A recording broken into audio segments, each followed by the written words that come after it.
Kuni seni pidi oma lemmikuid vaktsineerima igal aastal, siis marutaudi vähenemise tõttu võib tulevikus kasse ja koeri vaktsineerida maksimaalselt iga 2 aasta tagant. Paraku ei tähenda see automaatselt seda, et tuleval aastal süsti enam tegema ei peaks. 20.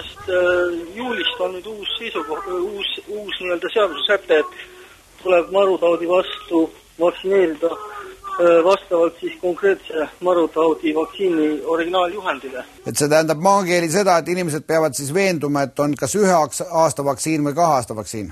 Nojah, konkreetne originaaljuhend siis sätestab selle mitme aasta siis vaktsineerimine toimub. Uue süsti tegemise aeg sõltub sellest, kas vaktsiin on 1 või 2 aastase mõjuga.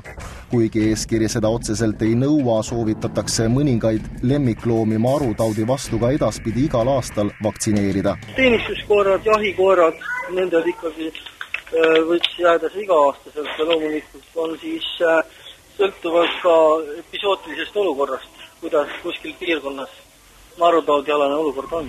Eelmisel aastal avastati Eestis marutaudi 3 korral. Tänavu on leitud juba marutaudis rebane nii Põlva kui Võrumaal.